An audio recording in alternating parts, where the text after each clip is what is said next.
So one night I was like sitting on the floor and I'm crying and I'm eating cake with my hands, and I'll give you the visual. There's cake on me, cake on the wall, cake on the dog. Like it was bad meltdown. And one of my roommates walked in and she's like, dude, that's not normal. And I said, what do you mean that's not normal? Like I've always done that. Did that in my household. So she's like, you need to see a therapist. So I went to a counselor who said, okay, according to the DSM, you're not bulimic, you're not anorexic, you're just fat. So she sent me to the fat doc, back in the 90s, back to the fat doctor. That doctor put me on fen-phen. So I went from 160 pounds to 90 pounds in 2 months. And I was like, gosh, this is amazing because I can eat anything I want. Oh boy. And now I'm thin. Then they discontinued fen-phen. Well, I was addicted. So then I turned to Rip Fuel and ephedra and speed, and I became up your gas an addict. Yeah, real 90s. Fast. Yeah. So I ended up in the hospital in Dallas, of all places, I thought I was having like a heart arrhythmia. And the doctor's like, you're eating the lining of your heart with whatever you're taking. And of course, you're 23. You look at the doctor and you're like, what do you know? I live forever. Yeah, 10 years of medical school. Yeah, you don't know. 6 months later, New York City, different doctor, different hospital, same scenario. That one dropped the F-bomb. And he was very explicit. And he's New York. You're going to die. And now I'm like, woo, the F-bomb, this must be serious. Yeah. And now, Escaping the Drift, the show designed to get you from where you are to where you want to be.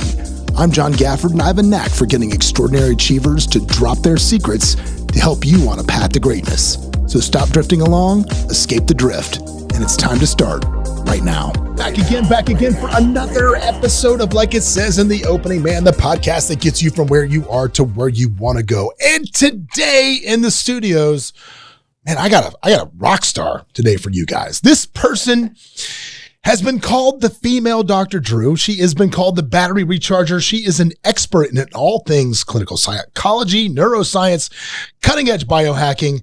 She has helped clients break free from addiction, from burnout, from ADHD, from anything that ails you. And I think I have all of that. So this is going to be an exciting dive into my personal psyche today, but I am super excited to be here. She is a 6-time best-selling author. I mean, what hasn't this person does? She has a top 10 ranked self-help podcast called Unpause Your Life. Ladies and gentlemen, welcome to the program. This is Dr. Cali Estes. Cali. That has got to be the best intro I've ever had. Yes, yeah, that's awesome. They turn it off if you don't hook them. I found. Yeah. Because especially on video, because I'm working with this, which is not helping. It's not helpful, right?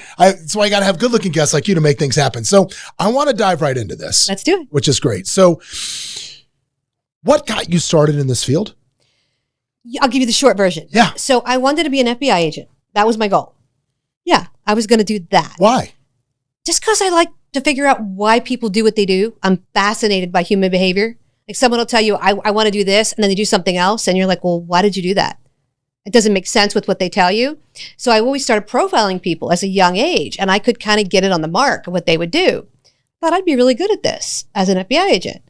But I was in college studying to be an FBI agent, and all the girls would go out, ladies' nights, Thursday night, and they would all hook up with guys, and I was always coming home solo. So one night I was like sitting on the floor and I'm crying and I'm eating cake with my hands, and I'll give you the visual. There's cake on me, cake on the wall, cake on the dog. Like it was bad meltdown. And one of my roommates walked in and she's like, dude, that's not normal.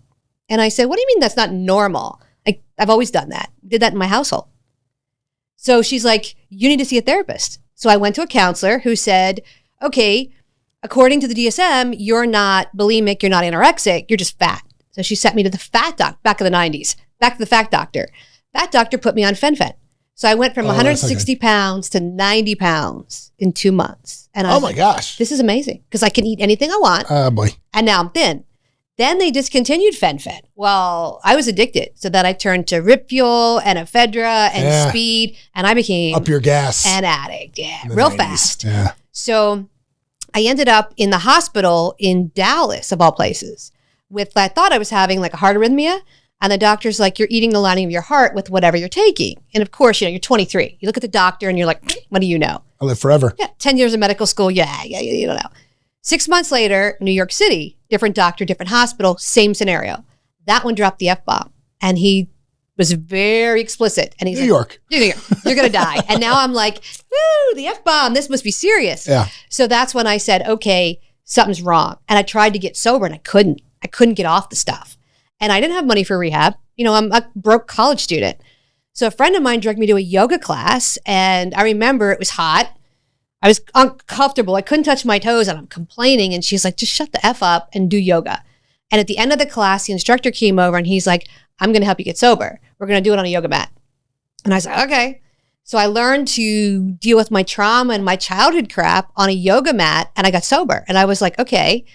And then I said, maybe this is what I should do. So I took an addiction class, and the instructor put everything on the board, and I went, that's me. Like there was like 20 markers of addiction. And I'm like, I have all 20. Oh my gosh. So there we are. That's how I got into this. Okay. Well, so there's a lot of people out there that deal with substances or doing whatever they do, and they don't think they're addicted or they don't know. So what are the markers of addiction that you saw in there that you recognize in yourself that other people may not recognize in themselves? Number one, you got to be able to walk away from whatever it is, whether it's your phone, gambling, social media, put it down. If you can go 2 weeks without it, you're probably not addicted. If you're sitting there an hour later going like this, thinking about it, it's in your head and won't get out, you're probably addicted. That's the first one. The second one is you make excuses. I can stop when I want. I just don't want to. That's like the biggest tell. As soon as somebody says, I can stop when I want to, and I go, okay, do it. Well, I'm not, I don't need to. You probably are. And then the next one is it's affecting your life. Friends stop coming around. You've lost your job. Your wife is mad. Your husband's mad. You might get a divorce. If you're into that phase, you're definitely addicted. And I couldn't go without it. I couldn't get up without it. So it's sitting on my nightstand. I would knock the pill bottle over and pop a couple of them and lay there until I had energy. Then I would get out of bed. Like it was bad. Oh my gosh. Yeah. Do you think that it's interesting that you brought up the phone addiction? Because I think that is a plague right now. Oh, yeah. On America. Do you think that's okay? So of all the addiction things we've had in America, do you think this is the most prevalent and the worst and the widespread? Well, I'm going to tell you, I think sugar's the worst. And when I say this, I'm going to get crucified because it got crucified on another podcast. Sugar is the worst habit we have because it's in everything. And when people say, oh, I'm not addicted to sugar, I say, well, what's in your creamer and your coffee? And they go, oh, what's in your yogurt? And they go, oh, what's in your pasta sauce? And they go, oh, that's in everything. So I think that's the number one. I think digital media, digital phone would be the second one because everything is in here. Your wallet, your social media. I mean, I even have my credit cards on the back. So if I lose this, I'm screwed. Yeah. Right. So that's part of the other problem. And everything we do is tied to who's going to see this or who's going to, like this. And then your self-worth is tied to all the social. Do you think there's going to be a time when there's this bubble of this is going to pop and there'll be blowback to get away from it? Or do you think this is here for good and this is just how it's going to be? I teeter because Gen Z is like off of social media now. They're like, I don't want to be on it. I don't want anything to do with it. But at the same time, you need it for everything. Like you want to apply for a job, you need your phone. You don't just walk in and go, can I have an application? There's no such thing. So everything is through here. Even banks are closing and you have to do online banking. So I think it's going to be forced to the point where digital is everything. And that's how we communicate. Well, I always think about the movie WALL-E. Right? That when they're all the fat people on that ship, they're just riding around with a screen in front of them drinking milkshakes. Yeah. That's what they do. I'm like, is this really where we're headed? And it's scary. It feels like it could be. Yeah. Well, I was looking at units and a real estate agent has a phone and they unlock the door with the phone. And I'm like, oh, we don't have keys anymore. No. Now we have phone to unlock the door. We do. Yeah, we do. That's what we do here. So yeah, that's exactly what happens. So it's, oh my God, it's terrifying. So when people come to you and they're like, whatever it is, I mean, if it's substance or this, is the treatment the same? I mean, is your process the same or do you say like, okay, we're going to prescribe this method for this addiction or that method for this addiction? So I don't treat addiction as an addiction. So this is what I say. Addiction's not your problem. It's your solution to the problem. What's your problem? Good. Yep, that's good. So I start with what got you here? And then they look at me and they go, well, I'm an alcoholic. Okay, great. But you're not an alcoholic. You use alcohol as a means to escape or because you're bored. Why are you here? And then we work backwards. And it's either they're bored because they've, achieved so much because I deal with celebrities and executives. So they have the boat, the yacht, the girlfriend, the side girlfriend. They've traveled everywhere. They're bored. Or this girlfriend, this side girlfriend. They do. Not all successful men have a side girlfriend. That's not fair. In my grouping of people. in your purview, they might. Not in yours. Honey, if you're listening to this, which I know you don't listen to my podcast ever, I do not have a side girlfriend. There you go. So some of my clients, disclaimer, some of my clients, as a disclaimer, have multiple players and people and they're bored. Or they use substances or the phone or gambling as a way to numb out the life they don't like. And then when we get into it, there's trauma, or they're having a fight with their wife or girlfriend or their husband. And this is what they're using to deal with the scenario. Yeah. Because I got to tell you, me personally, boredom is my biggest enemy. That's the thing that I get, because I go so fast all day that when it slows down, it's really difficult. It has been to do that. And you're looking for something to fill that space. That's the chaos concept. You like the chaos. You like 50 moving parts. Everything's going 100 miles an hour. And then when it gets quiet, you go, uh-oh, it's too quiet. Yeah. What do? I'm bored. And your brain goes, we can't be bored. There's no downtime. So then it's looking for what trouble you can get into. And it can be something as simple as you go to the gym. You know, your brain has to fill that gap.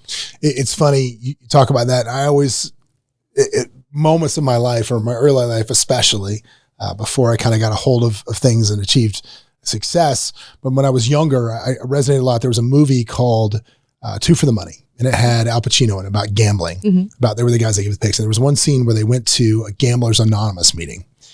And Al Pacino says to the room, he goes, "You're not addicted to gambling.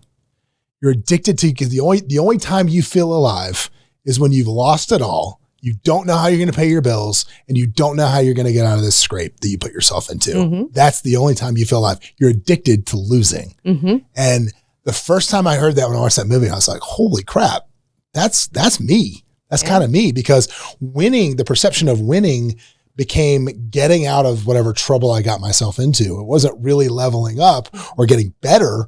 It was just getting back to broke from whatever disaster I decided to put myself in financially or emotionally or whatever it was that I did. And that's a neural pathway. So the brain, for 32 days, if you do the same thing, the brain learns the same thing. So every time you hit bottom, your brain goes, oh, I know what this is. This is comfortable here. Now we have to dig out. And you go, this is exhausting. But really your brain goes, we know the pattern. So it keeps recreating the pattern because it's familiar. Once you break that, then the brain goes, oh, we're not going to do that anymore. Now we're going to level up, because now it knows the new level. And then once you install level 1, the brain goes, okay, I get level 1. And then you go, we're going to do level 2 and do level 2. Now the brain doesn't go backwards. It's going to stick with level 2 and go, this is the new comfortable. If you keep doing that, that's how you get sober, how you break a pattern.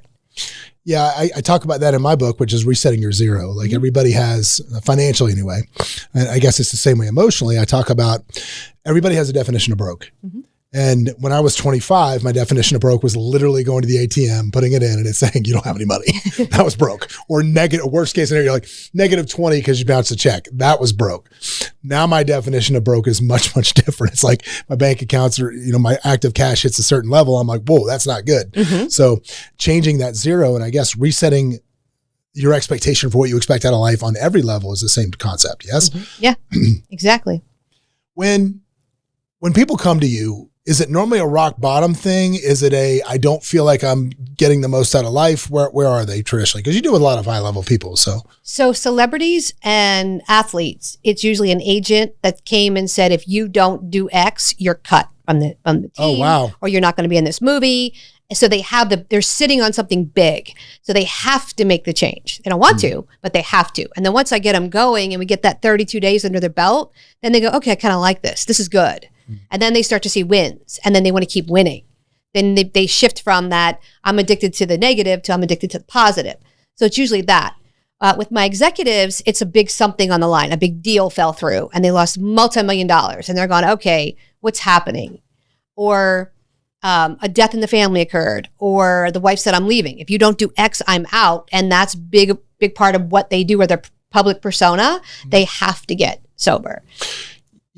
It's funny you brought up athletes, because I was at a meeting with, it was hedge funds and athletes is what this meeting was in Orange County. And it was an event for those people coming together. And I think it was Meta World Peace that was on stage, and he was talking about the problem with athletes is, people tell you you're special from the time that you're 8 years old, and you do one thing and that's it. And so when the time that you leave the league or whatever you're playing as a pro athlete, you have not advanced mentally at all. You are in such a state of arrested development because you never matured, because you're just this child that's been told they were special the whole time. So that's why these guys end up making these horrendous knee-jerk financial mistakes with their money, because they're acting like 16-year-old kids. How would you say that when you're dealing with are athletes worse in that way or than celebrities, or is it evil? Because I mean, I would think celebrities, like, you probably had some struggle to get there. Celebrities are worse. Are they? Here's why. Okay. Celebrities have a team of yes people around them at all times that want to be in their circle for the fame. So they literally say, I want green M&Ms at 3 a.m. And somebody will get out of bed, go get them a bag of M&Ms, and then sit there and separate M&Ms and make sure they have a pile of green M&Ms for 3:15. Just to get the attaboy, you can hang out with me the next day. So that's harder. With athletes, there's people who want their money. They're after their money. So, invest in this or invest in that or give me this or give me that. You can shut that down quick. But with celebrities, there's always somebody standing by, and there's always a drug connection. And they can get it so fast, so quick. It's insanity how they can just pull stuff. So that's hard. And then they have the temper tantrums. So, the meltdowns. And it's kind of like a lot of clinicians don't want to deal with that. So when the person's screaming and yelling and calling you every name in the book, a lot of counselors and therapists go, okay, that's not appropriate. I'm not going to deal with it. I stand there and I'm like, are you done? Because when you're done, I can get started, and they're not ready for that. So I come at it from a tough love, and they're not used to that. They're used to yes people. And I'm the no person. I come in and I'm going to say no. I'm the first person usually that says no. And they kind of, they got to respect you though more than they respect a lot of these people. They do eventually. In the beginning, they want to destroy it, and I just don't. No, we're not going to do that. We're not going to do that. This is how this works. Yeah, exactly. You're here for a reason, and that reason is you have no choice but to be here. So I can tell you funny stories. Yes. Oh, let's have it. You want a story? Sure, yeah, of course. Okay. What we're here for. This is my favorite client. So he rented an entire floor of the Beverly Wilshire in Beverly Hills just so he could smoke weed in his underwear. That's what he did. So when I got there, and he was on a trust fund. So when I got there, the estate had said he had fired every counselor, every sober companion, every company. No one will work with this guy. And I'm like, challenge accepted. So I get there and I walk in and he's got a butler and a bodyguard and he's literally in his underwear smoking weed. And he's like, what do you want? I'm like, well, I'm here for 15 days. So he says, for what? And I'm like, well, you're going to get sober. We're going to get this straightened out. And he looks me dead in the eyes and goes, I don't work with, and he used the C word right out the jump. And I went, that's good, because I don't either. And he just stopped and he went, okay. He goes, well, I don't work with it. He dropped the B word. And I went, well, neither do I. Are you going to be one? Because then we have a problem. And he just stopped and he just blinked and he's like, it looked like someone slapped him. Like he didn't know what to do. And he goes, I hate you. And I'm like, oh, the 5-year-old temper tantrum. I said, you can hate me. I'm going to sit right here on the floor. So you walk around, you let me know when you're ready. So he went and shut his door, and I'm sitting there checking my email, and he pops his head out and he goes, you're still here? 2 hours later, I said, yeah, I'm here for 15 days, 5 hours a day. I'm already paid. So you can hang out with me or realize you just spent the money on that you could have bought a Tesla, and you got me sitting here on the floor. Yeah. Either way. This went on and on and on for like 4 or 5 hours. And finally he said, well, since you're here, come on in. And at the end of the day, the trust called and they're like, well, how did it go? And I'm like, I'm still here. And she goes, what? You're in the room. I'm like, yeah, I'm in the room. And we're about 30 minutes in. I already have him crying. And she's like, you're kidding. And I'm like, I'll call you tomorrow. 15 days later, he's sober. He's got 10 years sober now. Oh, wow. I was the only one that could do that because I said, I like those cases. I like those challenges. Yeah, give me the hardest thing. Yeah. Give me the hardest thing. Man, if somebody's out there and they feel like they're struggling with something and they hit those markers where it's like, I can't put it down, whatever it is. What advice would you give? Now, obviously everybody can't come work with you and pay you what it would cost to have you sit in the Beverly Wilshire for 15 days. But what advice would you give to them for somebody that what can you do? So the question is why? Why can't you put it down? If you can figure out your why and solve your why, you can solve your problem. So why are you using this thing, whatever it is? And when you get to that, you solve that. And if it's trauma, see an EMDR therapist. Mm-hmm. Go get therapy for your trauma. Once you've fixed that, organically, the drinking or the drugs or whatever, it's going to go down because you're not needing it anymore. You need it to solve your why. Mm. Fix your why. What if it's boredom? Fix your why. My thing. Fix your why. Why are you bored? Why are you bored? When I'm bored, I travel and create a new company. I have 5 companies. I'm bored. I'm going to start a company. Everyone's like, what? Why not? Let's start a company. I just started a peptide company. Everyone's like, why? I'm like, why not? Let's do it. I love the peptides. Yeah, I love the peptides. It's funny. I was watching a clip from John Mayer the other day talking about getting sober. And he said the last night he drank was, I want to say, we said Bruno Mars's birthday party. He said his hangover was 6 days long. Yeah. It was that bad. That's how hammered he was. And he said, he asked himself a question, which was, what percentage of your potential would you like to be operating at? Mm-hmm. And he said 100%. He goes, okay, we don't have to have this conversation anymore. He goes, when I first quit drinking, like the excitement level and the fun level, which is what everybody thinks. He goes, everybody thinks that, everything's gonna be boring. And it is for a while because everything comes down and then you hit like a new baseline that you establish a new baseline and then everything kind of comes back up. It's no longer like I'm here and then I'm here. Everything kind of evens out to a place which was better. And you realize, your low was never as low as you were and your high was never as high as you were. Mm-hmm. So do you agree? When you're obviously shaking your head, yes. I agree. What's your thoughts on all that? Yeah. So it's learning where is that baseline? We're always chasing the next high. How high can I get? And it's just like, I don't know if you've ever done cocaine, but the first time you do cocaine, you're like, wow, this is amazing. Every time you do it after that, you will never get that same high. It's a once and done. And people chase that dragon consistently going, I want that high. You can't do it. It's not happening. Your brain is already done. So for me, when I tell my clients, you've got to decide what you really want. Like I'm in Vegas right now, right? Mm-hmm. A lot of people are like, oh, did you gamble? Did you drink? You know what I did? I went to bed last night at 9:30. God bless. And I woke up at 6:00 so that I could get a cup of coffee and walk 4 miles up and down the strip. That's my thing when I'm in Vegas. And they're like, that's what you do when you come to Vegas? I'm like, yeah, I love that early morning walk. I can watch the sun come up over the Charleston Mountain and I just love it. Yeah. And they think I'm crazy. I'm like, that's my baseline. That gives me joy more than going to the shows and drinking and gambling and watching the sun come up because I didn't sleep. That's not joyful anymore. Mm-hmm. That's a lot of work. Well, the trade-off, that's the problem is when you're young, the trade-off is very minimal. At least it perceives to be. Yeah. You go out and drink till 3 a.m. I mean, I can remember back in the day, like, getting home at 5 and then you get up and you can still make it to work and you're fine. I mean, my wife will tell stories growing up here about like leaving the club and then going and opening the spa at Tropicana, like right from one to the other. Yep. Like in the car, changing clothes. Can't do that after a while. Like the bill gets a little steeper, right? And the hangover gets a lot longer. Yeah. A little steeper and you can't do it. It's so funny. I found myself now, even when I'm not a teetotaler by any stretch of imagination, but what used to be like, we went out a couple weeks ago and I had like 3 drinks. That was it, right? Like 3 drinks. And I would say I was overserved, right? And I'm thinking to myself, I woke up the next morning with my wife and I was like, man, good Lord, that was dreadful last night. And I said, I looked at the bill and said, the thing I'm happiest about is I only had 3 drinks. Like that was nothing 20 years ago, but now it's like 3 would wipe me out. So that baseline has now changed. I'm like, okay, I got to be a little bit more easy with this thing as we go along.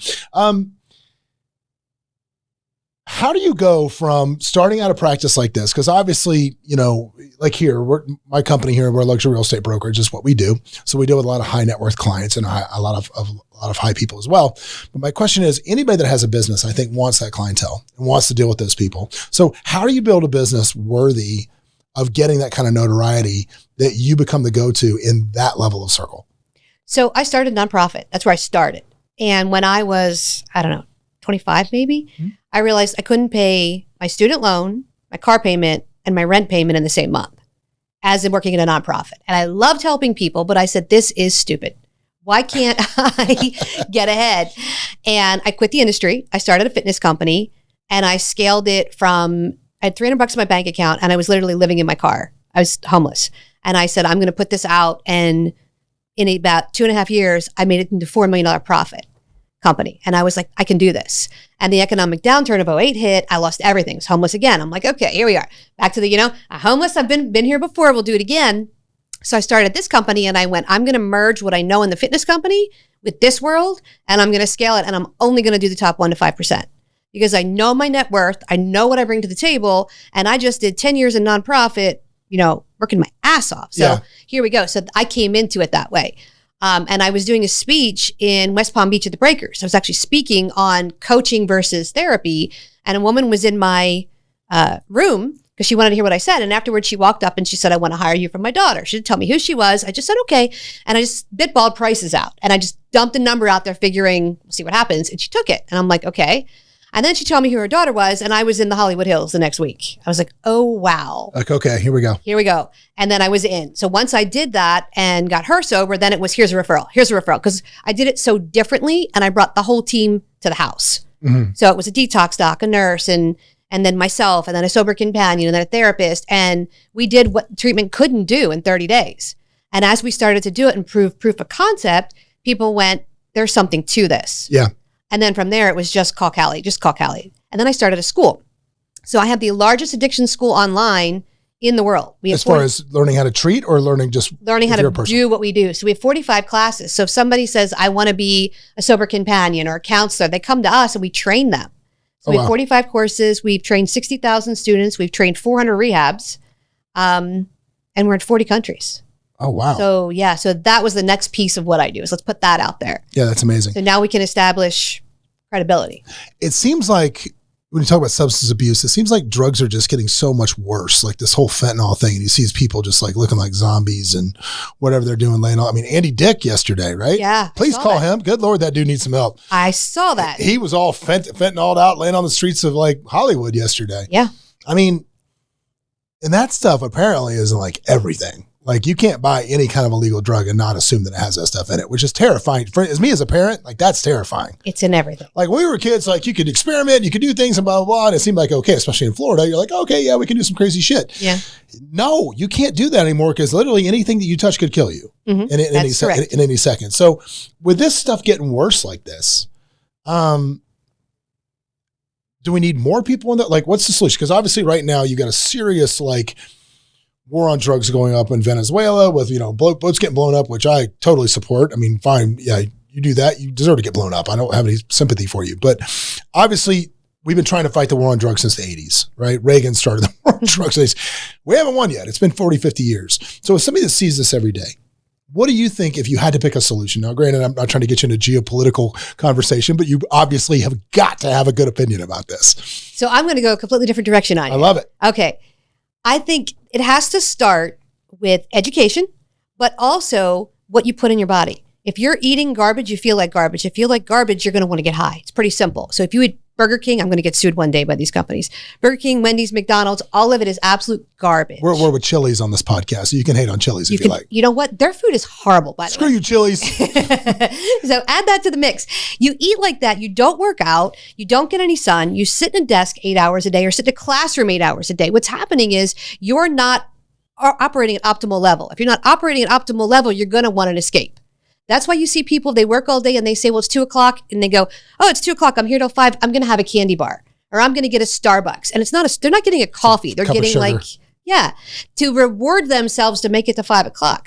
That's where this comes in. And then they're depressed. They go to the doctor, they get an SSRI. Now they're on Prozac or Wellbutrin or garbage or Xanax. And next thing you know, they're on legal drugs, which turn into illegal drugs. So for me, I tell everybody, you start eating right, you start working out, you start lowering your cortisol and figure out what your purpose in life is and stop doing a 9-to-5 job because you think you have to. Figure out why you're here. You'll never want to get high. It's that simple. But people go, it can't be that simple. It is that simple.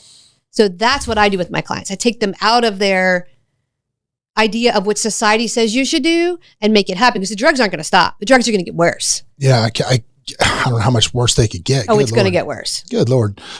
It's interesting because you say that because my son, who is 18, well, he'll be 18 in March. He's 17 now, but he's through the years has suffered with his tic. Like it's just nonstop throat clearing.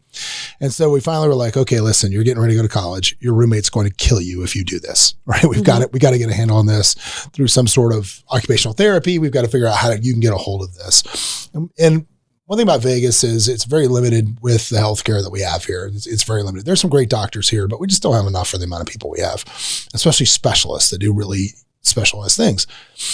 And so we took him to a neurologist yesterday, and one of her suggestions was, he has anxiety. That's why he does it. So he needs to be on antidepressant. We were like, I don't really think that's going to be the way we want to go. Like I'd rather do some occupational therapy, but I think you hear that. And I think doctors are so quick to want to do that. I mean, that just seemed like a really weird thing for them to say. Like, how much anxiety can a 17-year-old kid have? I'm going to give you two things. Send him to an EMDR therapist or hypnotherapist. Okay. I'll give you that afterwards. Yeah, I love that. That's going to, that's going to get to the root of why it's happening physically. It's a somatic response to a problem. Somatic means physical. Okay. So he's physically responding to something in his head. So I agree with the anxiety. I agree with her diagnosis. I do not agree with her solution. Okay. So for me, you got to think of it this way. I'm a clinician. I'm a psychologist. If someone comes to me, I'm very different. The normal psychologist, you go in, you say I have anxiety. They open up the DSM and they say, well, according to this, okay, you have anxiety NOS. I'm going to diagnose you. You're going to get this drug. I don't agree with that. That's the only medicine where we don't blood test. If I walked into an ER and I said, I'm having stomach pain, they're not going to go, oh, you have an ulcer according to the book, take this. They're going to go, hang on, we're going to do this test, this test, this test, and this test. We're going to rule all this stuff out and then give you the proper medication. You may lay in the ER for 5 hours in pain because they don't know what you have. Mm-hmm. We don't do that in psychology. We give you drugs based upon a book from 50 years ago. It's stupid. So welcome to my world. I've been fighting that to not do that. So I fight other therapists and I fight psychologists because I think it's wrong. Mm-hmm. So her diagnosis, correct. Her solution, incorrect. I think that's bad medicine. In fact, I think that's inhumane. I'm going to get slaughtered on your podcast. No, we're not doing it. I think it's a disservice to your son because now he's going to get addicted to whatever she put him on. No. We're not doing that. If he took it, he would be addicted to it. Yeah. And then never be able to get off of it. And coming off of that stuff is even worse than going on. Yeah. No. So for me, I want to get to the root. Like, why is there a tic? It's a somatic response. What's causing that? Hypnotherapy and EMDR, I'll tell you right away what's causing it. I love it. Okay. Yeah, that's what we're going to do. I'd love to get that number when we're done with here. I love how, this is like, that's why I love my podcast. Mm-hmm. It's like I go to the doctor, I don't have to pay a copayment. There's nothing, nothing's happening here. It's great. I love it. This is amazing. Wait till my ask at the end. I'm going to have an ask. No. You can ask whatever you want. This is incredibly helpful. I love this. So it seems there's been a real rise in the last maybe 10 years probably, maybe since Joe Rogan got popular, of non-traditional medicines, and especially to treat trauma and stuff. You hear about, you got Aaron Rodgers going to the jungle and drinking, ayahuasca, and now everybody's a backyard shaman. It seems like, come to my house in San Diego and we'll have a ceremony. Okay, dude, I'm probably okay. Where are you with the rise of non-traditional medicine that the FDA, or not FDA, but the government has traditionally labeled as bad for you? So two things. So first of all, in addiction and in mental health, I think if it works for you, do it. That's how I've always said.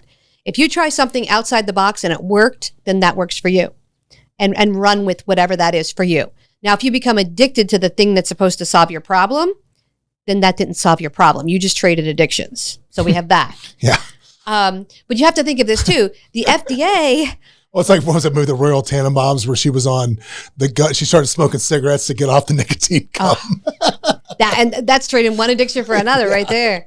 Yeah. But think about the FDA. They've approved Xanax. They're approving Wellbutrin. They're approving Prozac. They approved the fen-phen that almost killed me. Mm. So why would I say it has to be FDA approved when it does so much harm to the body? When you do something, and I'm just going to throw marijuana in the mix. Marijuana is fairly safe compared to anything on the FDA scale. Sure. So I would rather see somebody take a gummy, with 25 milligrams of indica or sativa than shoot heroin, number one, or be stuck on an SSRI. So. Wow. You just compared antidepressants to heroin. Are they equally as addictive? I mean, they're that bad. They're harder to come off. Heroin is going to be, you're going to be on the floor thinking you're dying for 3 days, and then your body's going to start to come back. When you're on an SSRI, it's years to come off. Like, it is bad. It's horrible. It messes up your brain. It messes up your body. I would not take an SSRI. Oh my gosh. Well, let's talk about this. Let's talk about, because a big part of what you do as well is going to be the exercise component and the physical side of it. So somebody comes to you and they're having addiction issues. Again, what you mentioned yoga earlier. What do you think does it matter what you do? Is there something that's more effective than others? Like, what would you say? So I do a lot of different things. Usually I have them start with squats because they come in there like, I'm depressed, I'm tired, I'm this.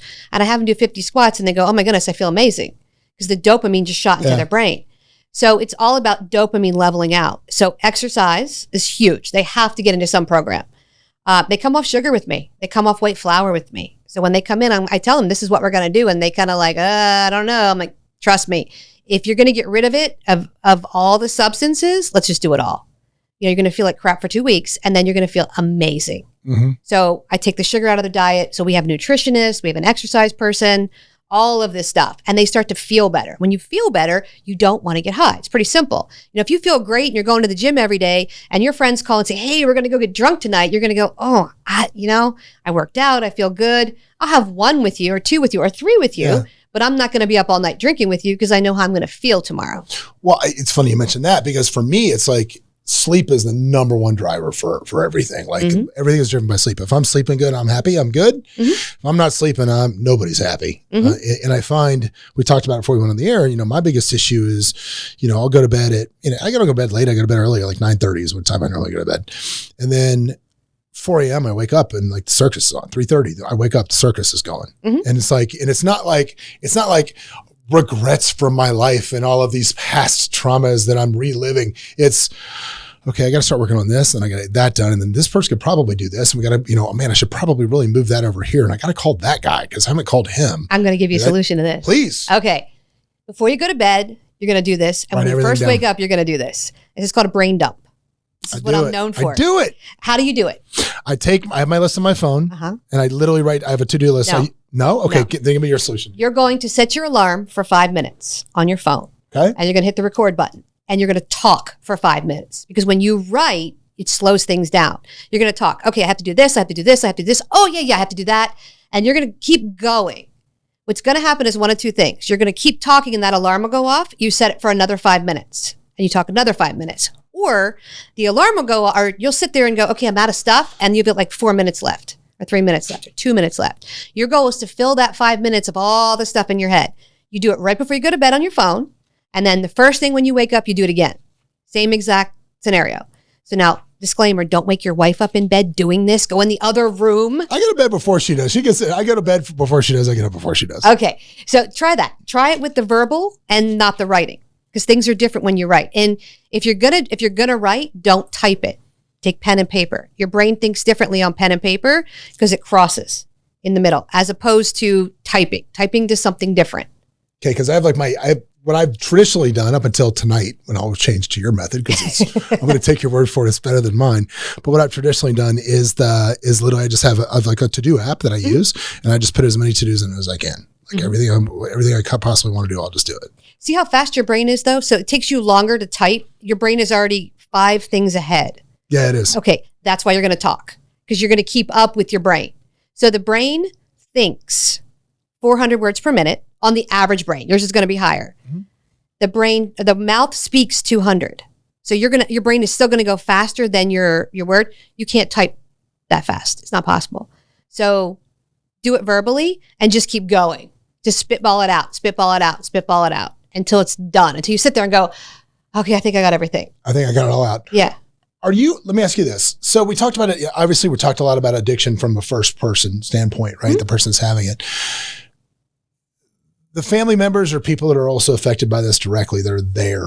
I mean, are they part of how important is it for counseling for those folks? I mean, obviously there's like, what was it? Anon or what is it called? Al-Anon. Al-Anon. That's what it is. So I'm not a big, I was going to ask, I'm not a big stepper. Well, this is where I was going was the traditional stuff that's out there. Yeah. Like, where are you with that? That's what I was kind of heading with. So I was the spouse of an addict. My husband passed away from long-term use of heroin and fentanyl. Oh my gosh. Oh yeah. So was he functional? Was he high functioning? Very functional. He was microdosing fentanyl and killing it. Yeah. Yeah. Until his organs started shutting down. His hepatic artery burst from the gallbladder to the liver. He almost died. Then he had to have gallbladder surgery, wouldn't go. And he was an executive, I'm assuming. He was a professional guy. He was a drummer in a rock band. No, I did not marry the executive. My mother was not happy. Married the drummer in a rock band. Yeah, that story is funny. I didn't get married till I was 34. So when I called him, like, hey, I'm engaged. She's like, oh, is it a doctor? No. Is it an attorney? No. She goes, what does he do? I said, he's a drummer in a rock band. And she goes, oh, honey. Like famous rock band? Like somebody we would know? Not famous. I mean, he played with Hinder and Buck Cherry here and there, but he had his own band. All right. He was more studio. He played with Eric Sardinas and Big Motor, which is Orange County Blues. Yeah, he was with them for a while. But had he not been doing drugs, he would have been way better at his craft. The John Mayer thing, he was getting probably 60% out of his potential. He was probably getting 30 by the time he passed away. Man. Yeah, that's dreadful. Yeah. So when you met, well, let's talk about you a little bit. When you met him, did you know he was an addict? Let's shift gears. We'll come back to the thing about Alan. He was in recovery. So he had over a year clean, and cocaine was his drug of choice. So we both were uppers people. We're both ADHD, and we're in New York City. And he was fun and sober fun. So I had a blast. We had a blast, and we ended up getting married. And for 6 years, it was great. And then one day on a gig, his back was hurting. And one of the guys gave him an oxy. This is going way back. I think 2014, 2015. And he took the oxy and he says it didn't work. And the guy goes, snort it. And so he crushed it and snorted it. And he was like, uh-oh. and he got addicted to it. And then what One pill. Well, he never took one pill. He took many pills. And his habit, he had a 10 pill a day habit, which back then was $3 a pill. So $30. And when they, canned the pill mills, that $30 a day habit became a $300 a day habit. Oh my gosh. Fast. And then it became a heroin habit. And then he crashed the BMW, and then he got arrested, and then he got carjacked, and the SWAT was at my house. And then, it was bad. We had 14 cars. He crashed 13 of the 14. The only one he didn't crash is the one I am still driving, my Jeep Wrangler. But is somebody, okay, so you saw this. You knew this was happening. Yeah. Like was he trying to hide it from you, or did you see it? He hid it from me for 2 years because I was traveling so much. So I didn't know. Yeah. And I would come home and, he would pawn stuff and then be able to get it back. So I didn't know. I had no idea.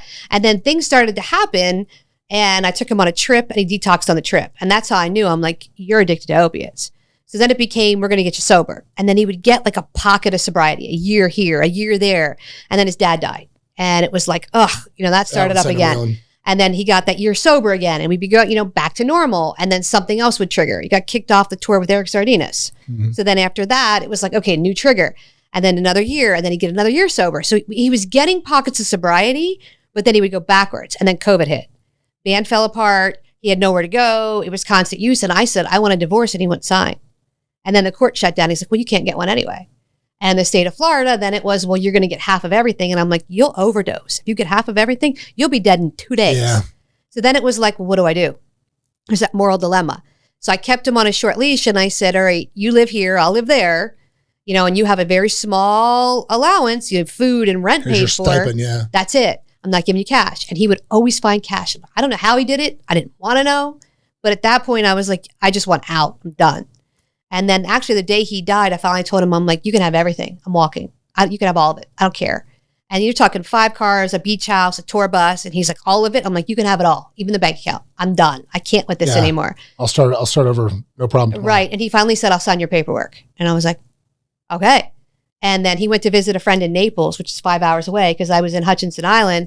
And that's when the friend called the next day, and he's like, I don't think he's coming back. And I was like, oh, wow. And there was no drugs on him. I thought for sure it was an overdose. I'm like, it's got to be an overdose. And it wasn't an overdose. There was no overdose. It was a heart attack. Just years of just beating on your body like that. Yeah, because he was mixing fentanyl and crack. I had no idea that either. Oh, my God. When he passed away, the house was full of crack pipes. Oh, my gosh. His side. And the entire refrigerator was covered in fentanyl. I was like, wow. I mean, I guess, it's weird because, I think everybody, all of us, especially from the early, 90s in Florida, have a little bit of a raucous past, I guess. But there's always these lines, and you just don't, you look at it and you're like, I don't understand what would ever possess somebody with, maybe it's just bad press it's gotten over the years, but what would possess you to smoke crack or do heroin the first time? Where are you that seems like a good idea the first time? You have to know where this is headed. It's crazy to me. Once you start opiates, it's physical withdrawal. Cocaine isn't physical. It's all mental. Opiates, you have vomiting, and you have diarrhea, and you have restless legs. You're going to be sick. You have all these symptoms. So he had been doing Oxy for 2 years, and I didn't know. And then it was heroin, and that was a mess. And then he couldn't get off it. Yeah. And he never wanted to finish the detox. And I'm like, you could throw the detox with Suboxone, but he'd always take it too early. He'd be in precipitated withdrawal, and then it was always a mess. And it was like, our book, the I Married a Junkie 2, opens up with him in precipitated withdrawal at 35,000 feet in first class, sitting next to me, puking in a magazine, and I had no idea that he was in precipitated withdrawal. And he put himself in by taking a Suboxone on a flight. Yeah. Like he was off the charts. Because you got to remember, I travel a lot. So I'm gone 15 days out of the month with clients or somewhere. And then I'd come back and he could maintain for that period of time. And then it would escalate again after that. Mm-hmm. So, but being a family member is tough because you're watching it happen and you're helpless. So he had therapists, he had coaches. I offered rehab, offered everything. God, okay, so how frustrating is, okay, so I'm going to think about this on a micro level, right? On a micro level, because here I am.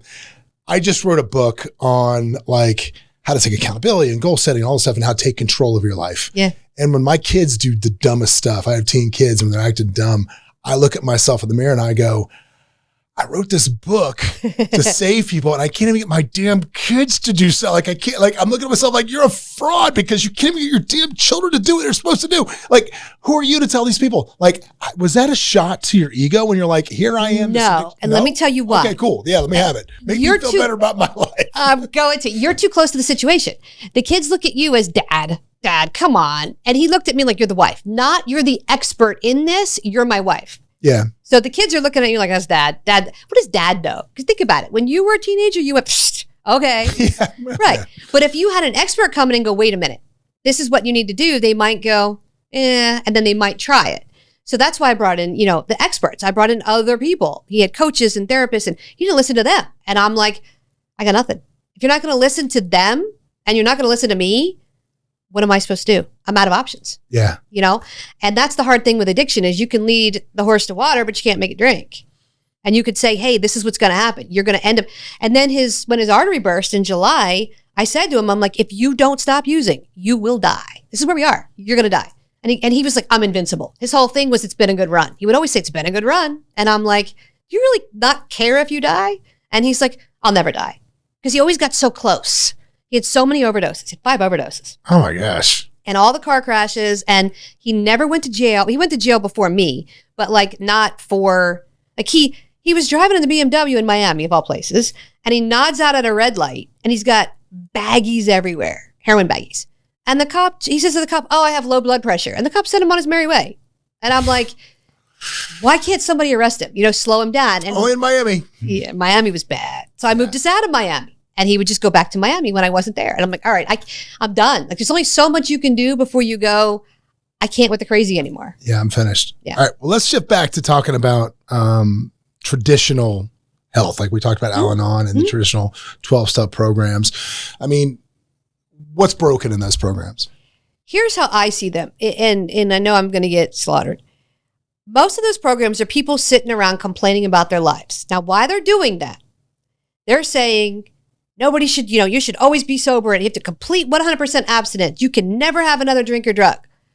While they're drinking a Monster Energy, which is a drug. Smoking cigarettes. While they're smoking a cigarette, which is a drug. While they're eating a honey bun and a Snickers bar, which is sugar, which is the most addictive drug on the planet, which is almost the same chemical makeup as heroin. And they're telling me to get sober. I'm sorry, I can't. And I went to meetings in the beginning and I couldn't do it. I can't get sober with all the other drugs around. So for me, I tell my clients, you can go. If it works for you, do it. If that's what works for you, do it. But most people go, I can't do it. I can't do it in the room. Or there's somebody up there preaching or whatever the issue is. So, I mean, I'm kind of been the alternative to that. Mm-hmm. I do have clients that go and I have clients that won't go. Well, let me ask you this. Okay. So one day when I become king, and God willing, that will happen. Not president, just straight king. I decide to make Dr. Cali we won't call you Secretary of Health. We're going to call you Minister of Health at this point because I got to change it up a little bit just so people understand there's a difference, right? So I make you the Minister of Health of my new kingdom, which will be the United States.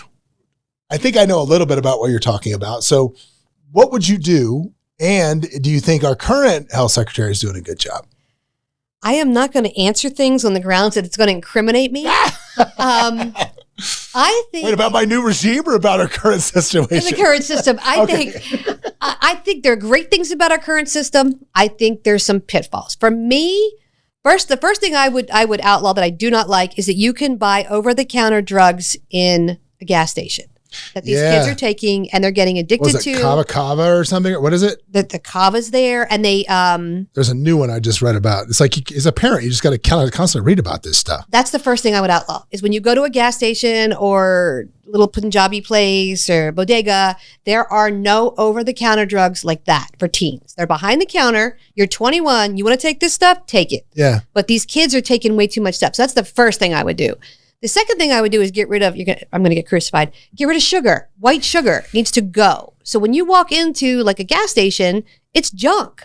It's all junk. So if I were Minister of Health in this kingdom, I would get rid of sugar and I would replace it with healthy food. And then I would require physical activity. The other thing I would do is turn our entire school system upside down. There's no reason that a child should be sitting in a desk, staring at a board for 8 hours a day trying to learn. You know, if you're going to learn about biology, go out in the garden and learn how to garden. They should be in the dirt doing things, moving. They sit them still. And health is what, an hour twice a week? Like the system's backwards. That's why you have kids that can't sit still. And then we're putting them on ADHD medication at age 6. Well, Adderall is legal methamphetamine.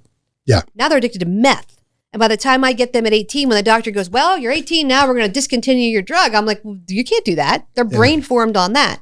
So that's where I would start. Those 3 big topics, I would overhaul that. And everybody would be in an uproar because it's change. People don't like change. Again, I'm the king. What are they going to do? You're the king. You're in charge. What are they going to do, Callie? They can't do anything. They can overthrow the regime. No. There'll be a whole military thing. There'll be moats. There'll be protection. They can't overthrow me. I'm too smart for that. Let me ask you this. So you mentioned ADHD. Where are you, there seems to be a rise. So how much of this is real and how much of this is imagined labeled? I don't like labels. So when I say ADHD, let me tell you what I mean. I don't like labeling people. I believe in taking who you are and using it to your advantage. Most successful business people, we all have ADHD. You know why? Our brain is like 15 tabs at all times. I have this, I have this, I have this, I have this, I have this. While you and I are talking, I'm over here going in the back of my head, all the things I have to do with my staff. When I have to do it, when I have to do this, when I have to do that, and so are you. And you're probably thinking about the kids and dinner and what's going on in the weekend. That's ADHD. But if we can take that and harness it in business, we become very successful. So my thing is when I sit with a client, I say, what are you good at? Even if you were told you have anxiety or you have autism, let's take that and let's make that your focal point and build that up and run with it. Because if you're in your power and doing the things you should be doing, you're not going to want to get high. You're going a million miles an hour. So if you learn how to harness that, you'll be super successful. Yeah. I've built every company using my ADHD as an advantage, not a deficit. You mentioned autism is a thing. Let's just make sure YouTube never plays this video. Let's make sure we get no clicks from this. You mentioned autism. Obviously, there's a lot of opinions on why the rise of that in this country versus other countries that we don't have. You know, this has been too good. I want YouTube to play it. So I don't want to go down that because they won't play it if we go too far down that road. So let's change gears from that a little bit and let's talk about something different. Because I wanted to ask you that question, but literally it's more important to me that I think people actually hear the rest of this. And there's certain things that we talk about YouTube doesn't ever want to play them. That's just how it works. And that being one of them. So I don't want to do that. So in dealing with kids in this country, right, is dealing with the kids. Obviously, you talked about changing the school stuff.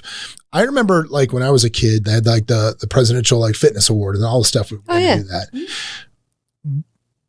Why did we take fitness out of schools, do you think, and made it such an emphasis? And how do we change that and get it back? I don't have the answer to why we took it out, but I think it needs to go back in. Not necessarily a competition, like who can stretch farther, who can run the mile. I mean, self-disclosure, I'll give you a funny story. When I was 14, they had that mile that you had to run. And one of my best friends, she would win it every year. Her name's Maria. She did it every year. And she's going to listen to this. So I'll give her a shout out for that. There you go. And then there was me and my 3 friends smoking cigarettes, walking 2 miles an hour around the track with the instructor going, ladies, pull together. 30 minutes. Can we finish this? And we didn't care. We just didn't care, you know? So it wasn't important. So I don't think competition needs to be necessary, but I think teaching people, you know, how to exercise and what do you like? Like, we didn't have options. It was archery or dodgeball. I'm like, oh, I don't want to shoot things and I don't want to throw things. So what else do you have? Nothing. Yeah. You know, and then it was gymnastics. And I'm like, well, I'm deaf in this ear. I have poor balance. So I don't want to do that either. What else do you have? Nothing. It's interesting you bring up competition because it seems to me that when the world became this place of everybody is okay as you are, it's perfectly fine to be morbidly obese. It's perfectly fine to be this. Everybody's okay. Like, we wanted to have this everybody's okay who they are thing over the last several years. It seems like people are much more unhappy now that the world is telling them it's okay to be something that probably is not good for them. So that goes back to chemistry. Okay. So if you physically inside don't feel good because you're eating the garbage food, which makes you obese, and you physically don't feel good, you're going to be depressed.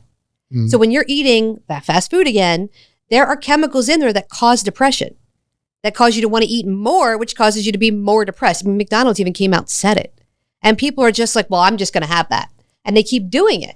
And if you're not happy, I don't care what you weigh. That's how I say it. I don't care what you weigh or how you look. If you're physically not happy with yourself, the only person that can change that is you. So you have to say to yourself, okay, I don't want to feel this way. It's not just look this way. It's I don't want to feel like this. And if you don't want to feel like that, you change it. And that requires changing your diet. That requires going to the gym.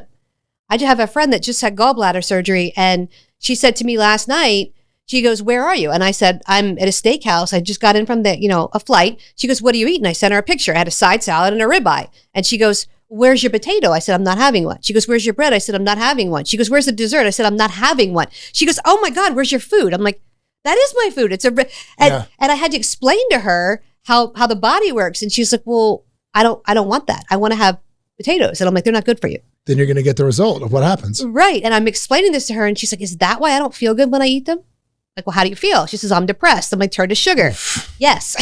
So yeah, I got to, my wife likes to cruise, right? She likes to go on cruises. And because occasionally I'm not a huge gambler here in Vegas and we don't gamble that much on these ships, but there's not a lot to do, right? Mm-hmm. So you gamble, but if you gamble like a little bit or enough, they start sending you free cruises because they want you to come back.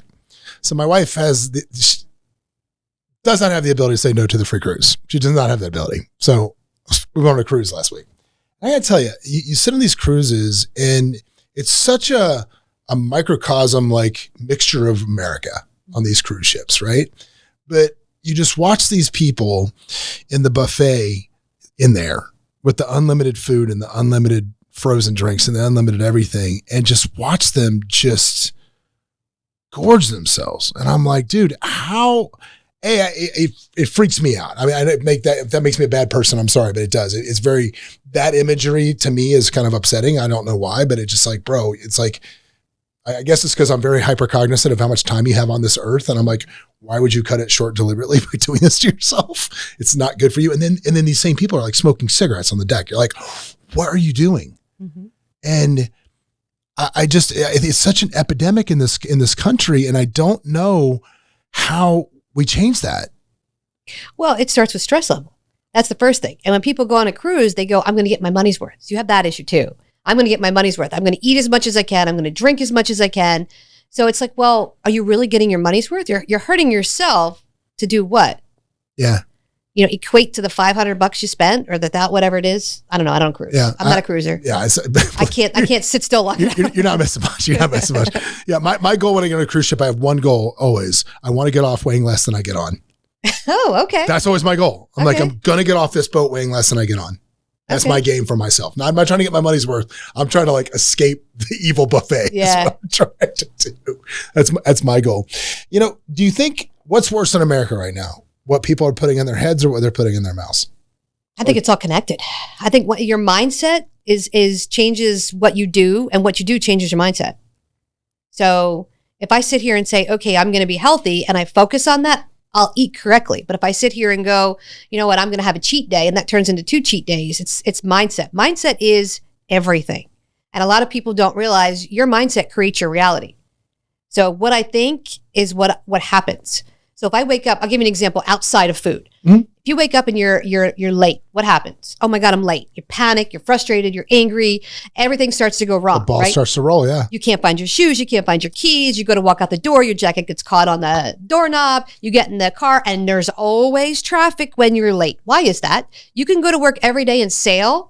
No traffic, but the minute you're late, there's traffic or an accident. And every red light.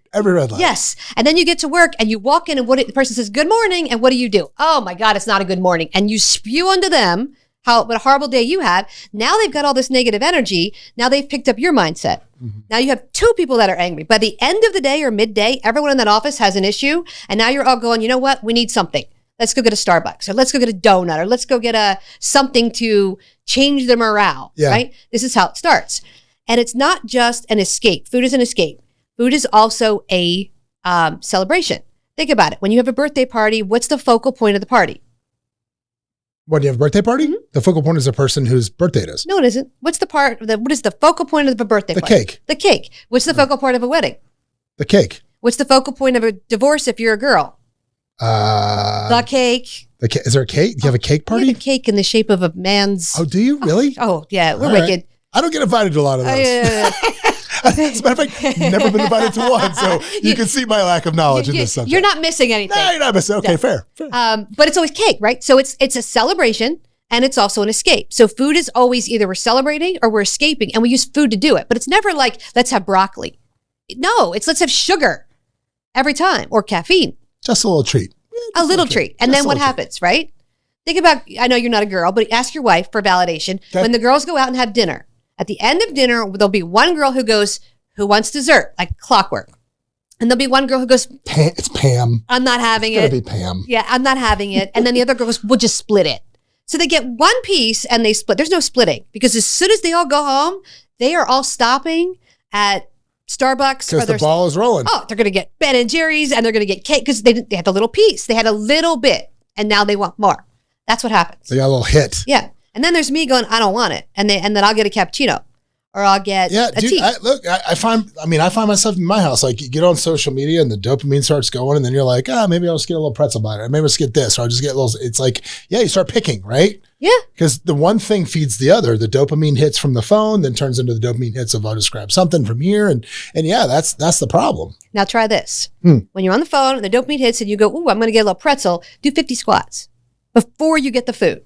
Then you won't want it. You won't want it. Happens every time. I have clients, I have them do that with alcohol and drugs. Before you call the dealer, do 50 squats. And they look at me sideways and they're like, what? I'm like, oh, call the dealer. I'm not going to tell you not to, but do the 50 squats first. And they'll call me and they'll go, I don't know what just happened. I just did 50 squats and I don't want to get high. That's the dopamine hit you're searching for in the drugs you just got naturally. And they go, that was wicked. And then from there, they learn. And now I'm like, okay, now you're going to do this. Now you're going to do that. And I start giving them little breaks that start changing how they perceive what they need. And then you can get that break. So instead of waking up and calling the dealer, now it's a 30-minute wait. Then it's an hour wait. Then it's a 2-hour wait. Then it's, you know what, I want to go to the gym first and then I'll do it later. And then they work out and they're like, I don't want to do that. I feel amazing. Do you find that, so when your people get sober, they're off everything at that point? Like there's no casual, I can have, like the crack addict can't have one drink. That does not work. Depends on the client. Okay. So there are clients that are uppers clients that can have a glass of wine and be like, I don't want any more because that's not my jam. There are clients that can smoke a joint and be like, that's all I want. And a lot of people say, well, they're not sober. And I say, California sober. If it's working for them, leave it alone. So if they're not off the rails with drinking and a DUI and they're smoking weed at night instead, and they're still going to work and now they're producing and they're productive, then that's a win. So I look at that as a win. So does the guideline become everything is okay in moderation as long as it's not messing with your life? I like how you put that. Or do we draw a line where it's like, yeah, these substances, no matter what happens, you should probably stay away from? So the guideline is you're better today than you were yesterday. That's my only guideline. Okay. And we do it as a stepping stone. So you're better today than you were yesterday. Tomorrow, I want you to be a little better than you were today. And we keep going up. And sometimes you drop back down and we go back up the ladder until you get to the point where you can go, I don't want any of this. Yeah. That's the goal. Okay. But there are people that say, I'm always going to want to have a glass of wine with the steak. Fine. If you have one glass of wine with that steak and you can walk away and not have anything for 2 weeks, then have at it. Yeah. It's like, I'm getting to that point where it's like, to me, I was talking to my wife, like one glass of anything is just dumb. All it does is screw with your sleep. Like, I mean, look, if you're going to go out and have a couple of drinks with people and there's an event or something, that's fine. But like one, to me, makes no sense. It makes no sense at all to me to have one. See, so you're already on the ladder where you're saying, okay, well, I'm going to have a couple of drinks because I know I have off tomorrow and I can chill. Yeah. Or I'm not going to have any because what's the point? There's no point. Right. Yeah. So it takes clients a little while to get there. So a lot of them aren't there. They're like, well, I don't want to give up my drinking. Okay. Yeah. Give it up for one day. Or give it up for 2 days. And what does that look like? So everybody's path is different. Yeah. All right. Well, cool. I want to talk about the new book, even though it has nothing to do with any of this stuff, right? Because you said you wrote this new book, which is coming out. It's called Airport Antics, Tales from the Terminal. When does the book come out? It's out. It's out now. So sorry, not new book out now. Yeah. Available everywhere books are sold, I'm assuming. Airport Antics, Tales from the Terminal. Tell me about this book and why did you write it? What's it about? So for the past 10 years, I've been going through airports and I profile people. So you see the other person who's running down, who's late, who's in their pajamas. Oh, yeah. The person who has no shoes, the person who's talking loud on the phone, who just closed a business deal and wants everybody to know he closed a $30,000 deal. The drunk couple at the bar that is trying to hook up. All of these people I would write on Facebook every time I travel who I saw. And somebody said, can you put these in a book? So I did. This is the airport version of Look at My Striped Tie. Did you ever read that book? No. Or no, Look at My Striped Shirt. It was guys you see in a bar. Oh, cool. So Look at My Striped Shirt. And it was hilarious about 20 years ago. This is the same flavor as that. So if you like that book, which I love, you'll probably like this one as well, which is cool. So you just took all your little posts. I did. So there's 100 in there. Over the 10 years I've traveled. Some of them are really funny. I had to clean up a few of them because there was a few of them that were a little off color. So the book is PG-13. Okay. So if you buy it for a teenager, you're fine. Yes. But there's some funny ones. There's a lady in there that was an older lady that couldn't figure out how to use her phone, and it wasn't even on, and thought she was FaceTiming somebody. So it's full conversation with phone not even on. It's just funny stuff. Well, I love it. Well, dude, if they want to find you, how do they find you, Cali? Where do they find you? So CaliEstes.com is the easiest. Sober on Demand, theaddictionsacademy.com, or anything in social. Type my name in and I'll pop up all over. Well, I love it. Well, dude, it was such a great talk. Thank you so much for coming on. Thanks. And there it is. So, guys, if you're listening to this today, if you're somebody out there that is struggling with something you're not, there's a lot of options out there. There's always something to do. And I think the number one thing that I took away from this is it doesn't matter how you change your life for the better if you're struggling with addiction to anything.